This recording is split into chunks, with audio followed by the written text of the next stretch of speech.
No one has ever accused Governor Sarah Palin of being deep, but her personality sure is wide, and her ability to reveal huge and troubled yet eternally entertaining parts of it seemingly limitless. In our number one story in the countdown, you've already heard her complaint that she believes Caroline Kennedy is getting a free ride from the media because of the, quote, class to which she belongs. That was just the start of the governor's latest self-immolation, supporting the contention of right-wing propaganda producer John Ziegler that elite media bias kept the governor and Senator McCain out of their rightful positions in the White House. It began with the blogosphere and it ended with me. But there was one continuous thread. Whatever happened, not in a million years was any of it her own fault. When did we start accepting as hard news sources bloggers, anonymous bloggers especially? It's a sad state of affairs in the world of the media today, mainstream media especially, if they're going to rely on anonymous bloggers for their hard news information. Very scary. Well, we apparently started accepting bloggers as hard news sources. I'm sorry, forgive me, Governor. You apparently started accepting bloggers as hard news sources when you ran with their inflation of Barack Obama's passing acquaintance with William Ayers as, quote, Palin around with terrorists. Palin on why the media caused her to lose the election. So, you know, I have the same question that perhaps you do and others who would participate in this documentary, even trying to figure out, is it political? Is it sexism? What is it that drives someone to believe the worst and perpetuate the worst in terms of gossip, lies? Governor, doing that is called being a conservative. The someones on your side claimed the opposing candidate was a terrorist, not born in this country, a Manchurian candidate, too black, too white, too inexperienced, too politically experienced, too popular, too unpopular, a Muslim, a black separatist theologian, and a stoned gay man.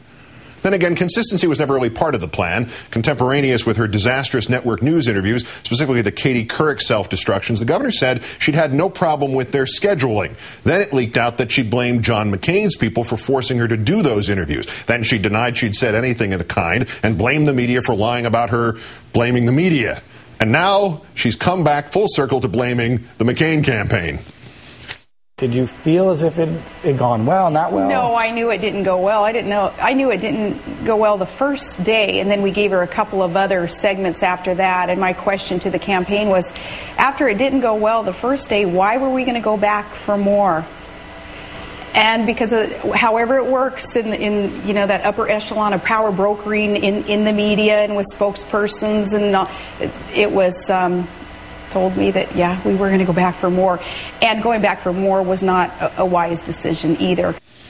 And the governor coming across as somebody who couldn't pass 6th grade social studies, that was the campaign's fault, and Katie Couric's, and how her answers were altered to make her look bad, even though she actually admits she never actually watched the final version CBS aired. I never saw the interview after Katie edited it, they spliced it together, did whatever they did, and then aired it. Never saw how it came across. But my understanding is so many other topics that were brought up certainly weren't portrayed as accurately, perhaps, as they could have, should have been. To paraphrase the governor, when did we start accepting as hard news sources your understanding? And oddly, like the day she claimed she had seen Tina Fey's impression of her but had not listened to it because the sound was down on the TV, she now insists she did not see an interview she claims was maliciously edited, but she did see a comment Katie Couric made about that interview. Even in the post-election interviews, Dave, that she's done, nobody's really asked her, why didn't you answer that question? Because, Katie, you're not the center of everybody's universe. Maybe that's why they didn't think to ask that question amidst so many other things to be asked. Well, true, like why the governor couldn't think of the name of just one Supreme Court decision besides Roe v. Wade. The big news, though, here, the governor finally answered the question about news sources, not about Supreme Court verdicts, trimmed it from all of them to somewhere between 4 and 10. And it only took her 3 months and 9 days to do it. To me, the question was more along the lines of, do you read? What do you guys do up there? What is it that you read? And perhaps I was just too flippant in my answer back to her. But of course, I read newspapers, I read publications. I spend a lot of time, of course, reading our local papers and the highly circulated publications here in Alaska, because that's my job, is to know the business of Alaska and our communities, but also USA Today, yes, and New York Times. The marvelous, endless supply of self-pity and anybody but self-blame is not focused on Couric alone. Remembering that during her appearance on Saturday Night Live, Governor Palin or somebody decided she should not say the self-deprecating line written for her, I do like her impression of me.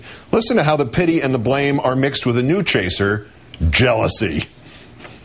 Oh, job security is important in my agenda here in the state. I'm just helping those outside of my state also keep their jobs secure. But yeah, I did see that Tina Fey was named Entertainer of the Year, and Katie Couric's ratings have risen. And I know that a lot of people are capitalizing on, I don't know, I think some perhaps exploiting that was done via me, my family, my administration. That's a little bit perplexing. It also says a great deal, though, about our society. A society which evidently appears to the governor through something akin to beer goggles.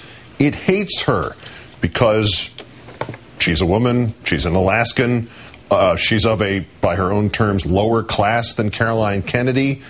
But all would have been forgiven by the media, she says, if only one thing had changed: if she'd run on the other ticket.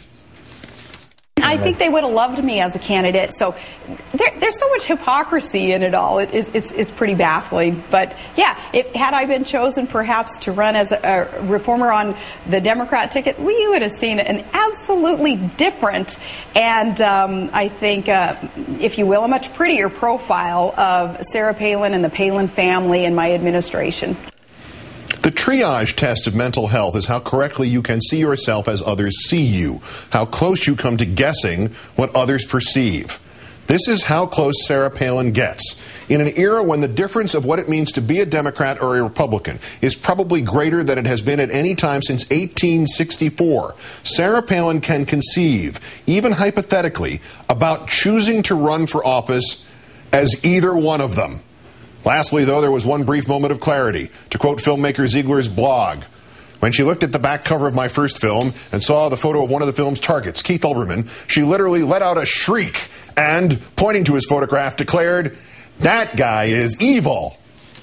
Joe the plumber, Tito the builder, Keith the evil. Thus am I made whole. Let's count down for this, the 2070th day since the declaration of mission accomplished in Iraq. I'm Keith Olbermann. Good night and good luck.